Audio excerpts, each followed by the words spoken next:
बिस्मिल्लाहिर्रहमानिर्रहीम अस्सलाम वालेकुम। सऊदी न्यूज़ अपडेट के साथ मैं हूँ आफ्ताब अहमद और आप देख रहे हैं all tips video YouTube channel. मैं उम्मीद करता हूँ आप सब फ्रेंड्स खैरियत से होंगे। फ्रेंड्स, आज की इस वीडियो में सऊदी जवाज़ात के हवाले से हम अपडेट आपके साथ शेयर करने लगे हैं। शायद ने पूछा है कि मैं सऊदी अरब से नया वीज़ा लेकर आया था, कोरोना की वजह से लॉकडाउन हो गया, अब कोशिश की लेकिन नया वीज़ा नहीं लग रहा, रोनमाई दरकार है, क्या करूं? तो इन सवालों के जवाब जो सऊदी जवाज़ात ने दिए हैं। आगे बढ़ने से पहले मैं आपसे एक छोटी सी रिक्वेस्ट करता हूं, अगर आप मेरे चैनल पर पहली मरतबा आए हैं, न्यू मेहमान हैं, तो प्लीज़ मेरे इस चैनल को लाजमी से सब्सक्राइब, वीडियो को लाजमी से लाइक और अपने फ्रेंड्स के साथ शेयर भी कर दीजिए। तो चलें ज़्यादा टाइम वेस्ट के बिना वीडियो को शुरू कर लेते हैं।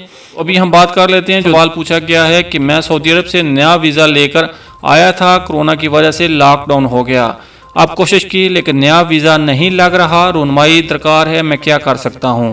तो आपके सवाल के जवाब में जो सऊदी जवाज़ात ने बताया है वो ये है कि आपने ये नहीं बताया कि आप खरूज ओहदा यानी एग्जिट री एंट्री पर आए थे या खरूज नहाई वीज़े पर।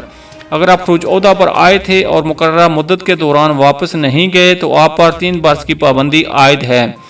इसी दौरान आप दूसरे वीज़े पर सऊदी अरब नहीं जा सकते। अलबत्ता अगर पाबंदी की मुद्दत के दौरान साबिक कफील आपको दूसरा वीज़ा जारी करे तो आप उस पर वापस आ सकते हैं। अलबत्ता अगर पाबंदी की मुद्दत के दौरान साबिक कफील आपको दूसरा वीज़ा जारी करे तो आप उस पर वापस आ सकते हैं, किसी दूसरे के कफालत में नहीं।